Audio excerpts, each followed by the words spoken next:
Rank jump করে চাকরি প্রাপকদের তালিকা প্রকাশ। এসএসসির একাদশ ও দ্বাদশ বিভাগে চাকরি পাওয়া শিক্ষকদের নাম প্রকাশ, ৩৯ জনের নাম প্রকাশ।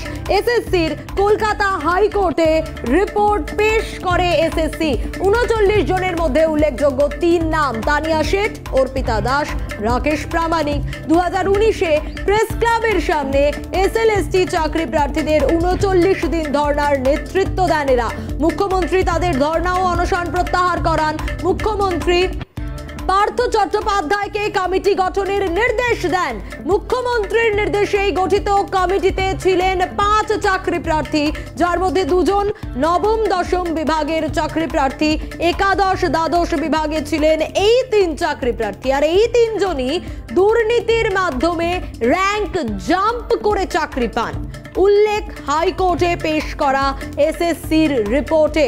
3টে নাম, সেই 3 জনের ছবিও আমরা আপনাদের দেখাচ্ছি: তানিয়া শেঠ, অর্পিতা দাস, রাকেশ প্রামাণিক। আরো বিস্তারিত জানার চেষ্টা করব। মফিজুল আমাদের প্রতিনিধি রয়েছেন সরাসরি আমাদের সঙ্গে। মফিজুল, এই 3টে নাম উঠে আসছে, খুব ইম্পর্টেন্ট এই গোটা বিষয়টা। আমি দর্শকদের জন্য একটু তোমার কাছ থেকে বিস্তারিত জানতে চাইবো।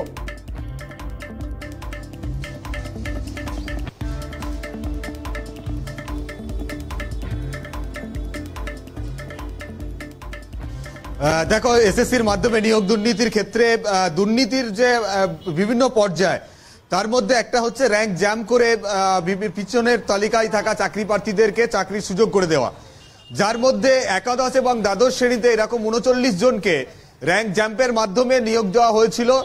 সেই ৩৯ জন কারা, তাদের নাম কি, সেই তালিকা এবার এসএসসি প্রথম প্রকাশ করলো। গতকালকে এসএসসির তরফ থেকে কলকাতা হাইকোর্টে যে রিপোর্ট পেশ করা হয়েছে, সেখানে এই ৩৯ জন চাকরি শিক্ষক শিক্ষিকা যারা এই মুহূর্তে বিভিন্ন স্কুলে চাকরি করছেন, তাদের নাম সামনে আনা হয়েছে, যারা কিন্তু এই একাদশ এবং দ্বাদশ বিভাগে র্যাঙ্ক জ্যাম্পের মাধ্যমে চাকরি পেয়েছেন। কিভাবে তাদের চাকরিটা হলো, কারণ তুমি জানো যে আজকে এই এসএসসির চাকরি মানে এসএলএসটি যারা চাকরি প্রার্থী 1012 দিন ধরে গান্ধী মূর্তির পাদদেশে তারা ধর্ণা অবস্থানে রয়েছেন। কিন্তু তাদের এই ধর্ণা অবস্থান শুরু হয়েছিল, অনশন শুরু হয়েছিল 2019 সালে, যেটা কলকাতা প্রেস ক্লাবের সামনে থেকে তাদের এই অবস্থান চলে। প্রথম পর্যায়ে 39 দিন তাদের এই ধর্ণা অবস্থান চলে। 39 দিনের মাথায় মুখ্যমন্ত্রী মমতা বন্দ্যোপাধ্যায় তৎকালীন শিক্ষামন্ত্রী পার্থ চট্টোপাধ্যায়কে সঙ্গে নিয়ে সেই ধর্ণা মঞ্চে এসে উপস্থিত হয়েছিলেন, এবং প্রথমবারের জন্য মুখ্যমন্ত্রী তিনি কিন্তু এই ধর্ণা মঞ্চে অবস্থানে তিনি উপস্থিত হন, এবং সেখান থেকে তিনি ঘোষণা করেছিলেন যে যারা মেধা তালিকায় যাদের নাম রয়েছে তাদের চাকরি দেওয়া হবে, এবং কিভাবে তাদের চাকরিতে নিয়োগ করা হবে সেটা ঠিক করার জন্য একটি কমিটি গঠন করা হবে। সেই কমিটি গঠন করার জন্য তৎকালীন শিক্ষামন্ত্রী পার্থ চট্টোপাধ্যায়কে নির্দেশ দেওয়া হয়েছিল। পার্থ চট্টোপাধ্যায় শিক্ষা দপ্তরের আধিকারিক, এসএসসির আধিকারিকদের সঙ্গে এই চাকরি প্রার্থী যারা আন্দোলন করছিলেন তাদের মধ্যে থেকে আইনজীবী সব্যসাচী চট্টোপাধ্যায়ের সঙ্গে ইতিমধ্যে আমরা যোগাযোগ করতে পেরেছি। আপনাকে স্বাগত জানাবো সব্যসাচী দা সিএনএ। এই গোটা বিষয়টা একটু আপনার কাছ থেকেও জানতে চাইবো। এটা অত্যন্ত ভয়ঙ্কর একটা দিক যে 3 জন মুখ্যমন্ত্রীর সাথে বৈঠক করতে গেলেন, সেই 3 জনকে চাকরি দেওয়া হলো র্যাঙ্ক জাম্প করে। এটা দেখাচ্ছে যে পশ্চিমবঙ্গের মুখ্যমন্ত্রী এই মুহূর্তে নিয়োগ দুর্নীতির সঙ্গে সরাসরি যুক্ত। তিনি প্রভাবিত করেছেন গোটা প্রক্রিয়াটাকে। যে কথা আমরা বলে আসছিলাম যে এত বড় ক্যাবিনেট কেলেঙ্কারি পশ্চিমবঙ্গ ছাড়া অন্য কোথাও হয়নি। মুখ্যমন্ত্রীর অবসরে কোনো কিছুই হতে পারে না। মুখ্যমন্ত্রী সমস্তটা জানতেন। এই মুহূর্তে সিবিআই উচিত এই গোটা ঘটনায় মুখ্যমন্ত্রীকে গ্রেপ্তার করা এবং গ্রেপ্তার করে তাকে জিজ্ঞাসাবাদ করা, যে তার ইনস্ট্যান্সে যেখানে এই সাংবিধানিক ক্ষমতা দুর্নীতির কারণে প্রযুক্ত হচ্ছে, এটা সাংবিধানিক দেশের পক্ষে অত্যন্ত ভয়ঙ্কর একটি ট্রেন্ড, যেটা আগামী দিনে আমাদের ধ্বংসের পথে নিয়ে যাবে। একটাই ডিমান্ড, মমতা বন্দ্যোপাধ্যায়কে এই মুহূর্তে সিবিআইকে গ্রেপ্তার করতে হবে এবং গ্রেপ্তার করে জিজ্ঞাসাবাদ করতে হবে। কাস্টোডিয়াল ইন্টারোগেশন দরকার প্রয়োজন।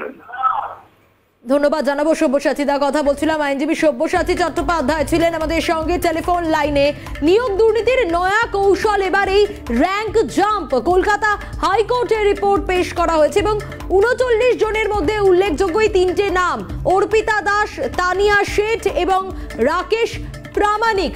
মুখ্যমন্ত্রী মমতা বন্দ্যোপাধ্যায় সেই সময় তাদের কাছে পৌঁছে গিয়েছিলেন, অনশন ভাঙতে বলেছিলেন, পার্থ চট্টোপাধ্যায়কে কমিটি গঠনের নির্দেশ দিয়েছিলেন। 5 জনের যে কমিটি তৈরি হয়েছিল সেই কমিটিতে কিন্তু এই 3 জনও ছিলেন, অর্পিতা দাস, তানিয়া শেঠ এবং রাকেশ প্রামাণিক। নিয়োগ দুর্নীতির নয়া কৌশল তাহলেই র্যাঙ্ক জাম্প, প্রশ্ন থাকছে। ইতিমধ্যে আমরা যোগাযোগ করতে পেরেছি, আইনজীবী তরুণজ্যোতি তিওয়ারি রয়েছেন আমাদের সঙ্গে টেলিফোন লাইনে। তরুণজ্যোতি দাস, স্বাগত জানাবো সিএনএ। র্যাঙ্ক জাম্প করে চাকরি প্রাপকদের তালিকা প্রকাশ এবং যারা বৈঠক করলেন তাদের মধ্যেই 3 জন এরা। স্বাভাবিকভাবেই তো এই মুহূর্তে যারা রয়েছেন চাকরি প্রার্থীরা, তাদের কাছেও এটা ভয়ের বিষয়। দেখুন, আমরা বারবার বলে আসছি এই দুর্নীতিটা হয়েছে মমতা বন্দ্যোপাধ্যায়ের অনুপ্রেরণায়, এবং সেটা আজকে আবার প্রমাণিত। মমতা বন্দ্যোপাধ্যায় এদের যে আন্দোলনটাকে ভাঙার জন্য, আন্দোলনটাকে লঘু করার জন্য এদের থেকে কয়েকজনকে তুলে এনে তাদেরকে চাকরি দিচ্ছিল, র্যাঙ্ক জাম্প করি। দেওয়ার রিজনটা কি? পুরো ঘটনা চেপে যায়, তোমরা চাকরিটা পাও, তোমরা ঝামেলা করো না, সেই চেষ্টাই করেছেন মমতা বন্দ্যোপাধ্যায়। মমতা বন্দ্যোপাধ্যায় ইচ্ছাতেই হয়েছিল, উপদেষ্টা কমিটি মমতা বন্দ্যোপাধ্যায় করেছেন। মমতা বন্দ্যোপাধ্যায় আজকে দায়ের সেরে বেরোতে পারেন না।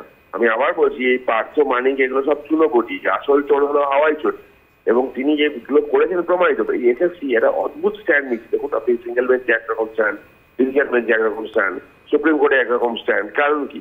যে বারবার গরিব হয়েছে মমতা বন্দ্যোপাধ্যায়, বারবার বলেন আমি স্বচ্ছতা চাই, ঝামেলা শেষ করতে চাই। ঝামেলা শেষ পাঠিয়েছি, উনি শেষ কি করবেন? আমি আবার বলছি, এটা একটা অর্গানাইজ ক্রাইম, এবং পুরোটাই হয়েছে মমতা বন্দ্যোপাধ্যায়ের অনুপ্রেরণায়। পার্টি ফান্ডে টাকা তোলার জন্য গরিব ছাত্রছাত্রী, মেধাবী ছাত্রছাত্রীদের চাকরি স্বপ্ন বিক্রি করেছে তৃণমূল কংগ্রেস। ধন্যবাদ জানাবো তরুণজ্যোতি দা। কথা বলছিলাম, আইনজীবী তরুণজ্যোতি তিওয়ারি ছিলেন আমাদের সঙ্গে টেলিফোন লাইনে। র্যাঙ্ক জাম্প করে চাকরি প্রাপকদের তালিকা প্রকাশ, উল্লেখযোগ্য এই 3 নাম। আবারও মফিজুলের কাছেই ফেরার চেষ্টা করব। মফিজুল, যেমনটা বলছিলে, খুব স্বাভাবিকভাবে এখন যারা চাকরি প্রার্থীরা রয়েছেন, যারা রাস্তায় বসে রয়েছেন, তাদের কাছেও তো এটা ভয়ের বার্তা।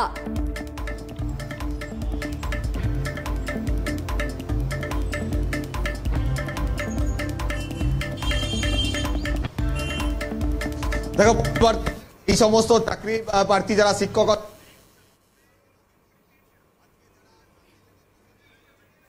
চাকরি করিয়ে নিয়ে বাকিদের জন্য কিন্তু আর তারা চাকরির জন্য পুরো আন্দোলনে তাদের কিন্তু দেখা যায়নি।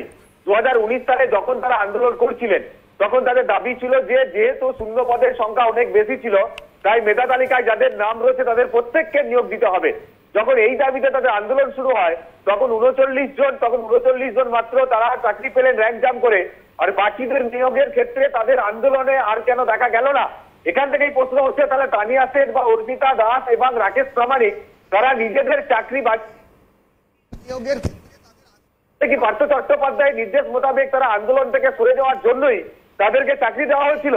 তাহলে তারা শুধুমাত্র নিজেদের চাকরি বাগিয়ে নিয়ে তারা আন্দোলনকে ভেঙে দেওয়ার জন্যই কিন্তু তারা নিজেদের চাকরিটাকে করিয়ে নিয়েছে? এই প্রশ্নগুলো সামনে উঠছে, যে কারণে এখনো পর্যন্ত আমি এবার দেখাবো গান্ধী মূর্তির পাদদেশে সেই সমস্ত চাকরি প্রার্থীদেরকে বসে থাকতে হচ্ছে। চাকরিটাকে করিয়ে নিয়েছে, এই প্রশ্নগুলো সামনে উঠছে, যে কারণে এখনো পর্যন্ত আমি এবার দেখাবো গান্ধীমূর্তির পাদদেশে সেই সমস্ত চাকরি প্রার্থীদেরকে বসে থাকতে হচ্ছে। যারা আজ পর্যন্ত চাকরিতে বসে রয়েছে তারা কিন্তু মেধা তালিকায় তাদের সামনের দিকে নাম ছিল। আজকে তারা না পেয়ে পেছনের দিকে থাকা র্যাঙ্ক জাম্প করে তানিয়া শেঠ বা অর্পিতা দাস বা রাকেশ প্রামাণিক তারা চাকরি করছেন। 39 জন এরকম নাম এই মুহূর্তে একাদশ এবং দ্বাদশ শ্রেণীর বিভাগে তাদের সামনে আনা হয়েছে, কিন্তু তাদের জন্য এরা কিন্তু আজ পর্যন্ত চাকরি পাচ্ছে না। কিন্তু সেই জায়গা থেকে দাঁড়িয়ে যেটা হচ্ছে, এই আন্দোলনকে ভেঙে দেওয়ার জন্য এই তানিয়া শেঠ বা অর্পিতা দাস বা রাকেশ প্রামাণিককে তাদের নেতৃত্বে বা তাদের ঘনিষ্ঠ যারা ছিল আন্দোলনকারী সেই সময় 39 জন, তাদেরকে চাকরি পাইয়ে দেওয়া হলো, কিন্তু এদেরকে দেওয়া হলো না। আজ তানিয়া শেঠ বা অর্পিতা দাস, রাকেশ প্রামাণিক তাদের নাম এসএসসি সামনে আনলো। 39 জনের নাম নিয়ে আসা হয়েছে যারা একাদশ এবং দ্বাদশ বিভাগের চাকরি প্রার্থী ছিলেন। মূল উদ্দেশ্য কি ছিল? তাদের চাকরি পাইয়ে দিয়ে তোমাদের এই আন্দোলনটাকে ভেঙে দেওয়া, যাতে করে তারা নেতৃত্ব দিতে না পারে, যেটা 2019 সালে দিয়েছিল। হ্যাঁ, সেটা একদিক থেকে বলতে পারেন। আমরা ইতিহাস থেকে শিক্ষা নিয়েছি, তার জন্য আমরা অনেক সচেতন হতে পেরেছি যাতে একই ঘটনার পুনরাবৃত্তি না ঘটে।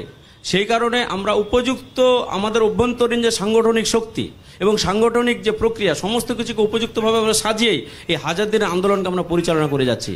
এটুকু আন্দোলন চলছে, তাহলে কি তানিয়া শেঠ অর্পিতা বিশ্বাসঘাতকতা করেছিল তোমাদের সঙ্গে? কারণ কমিটিতে তারাই ছিল। একদমই তাই, বিশ্বাসঘাতকতা, তারা সরকারের সাথে আলোচনায় তারাই যেত এবং গোপনীয়তা একটা কিন্তু থাকতোই। আর সরকারও দেখেছিল যে এদেরকে যদি চাকরিটা দিয়ে দিই তাহলে মানে সামগ্রিক বাকি যারা বঞ্চিত তাদেরকে চাকরি না দিলেও হবে, অর্থাৎ আমি নেতৃত্বকে যদি আমি চাকরিটা দিয়ে দিই তারা চুপ হয়ে যাবে, আন্দোলন ভেঙে যাওয়ার একটা সম্ভাবনা। তো সেটাই সেই সময় হয়েছিল, কিন্তু তারপর থেকে আজ অব্দি কিন্তু গোপনীয়তা আর থাকেনি, বরং সবটাই প্রকাশ্যে এসছে। আদালতের বিচার এবং একেবারে মফিজুল, তাদের কথা শুনছিলাম, আপাতত ধন্যবাদ জানাবো তোমাকে। অন্যদিকে একটু ফিরে যাওয়ার চেষ্টা করব পিছনের দিকে, আরো একবার দেখার পালা এবার 2019 সালে মমতা বন্দ্যোপাধ্যায় ঠিক কি বলেছিলেন সেখানে পৌঁছে গিয়ে চাকরি প্রার্থীদের কাছে, শুনুন। আমরা কোনো কিছু ঘোষণা করতে পারি না, এটা হচ্ছে কোড অফ কন্ডাক্ট ভায়োলেশন হয়। আমি পার্থদাকে বলেছিলাম, পার্থদা 5 জনের একটা কমিটি তৈরিও করেছে। যারা অলরেডি পাশ করেও বসে আছে, এমন কিছু করা যাবে না যাতে ধরুন আপনারা অফিসে গেলে ওরা অফিসে। আমি পার্থদাকে বলবো এমন করে ওয়ে আউট, আপনাদের ডিমান্ডগুলো আপনারা 5 জনের কাছে দিন। এবং যেহেতু মে মাস পর্যন্ত ইলেকশন চলবে, লাস্ট উইক অফ মে, এখন যেহেতু আমি অ্যানাউন্স করে বলবো কোড অফ কন্ডাক্ট ভায়োলেট করেছি, পার্থদাকে আমি যেটা বলবো, after the election result is out, when code of conduct will be over, June মাসের ফার্স্ট উইকে এদের ডেকে নিয়ে কথা বলে দেখুন কিভাবে আমি চাই যারা মেধায় তালিকায় আছে তারা তাদের সুযোগ থেকে যাতে বঞ্চিত এবং আপনারাও যারা একটা ডিমান্ড নিয়ে এসছেন, আমি যে রাজনৈতিক দলের সমর্থকই হল, আমি যদি দেখি কোনো ডিমান্ড জেনুইন, আমি এটা রাজনীতি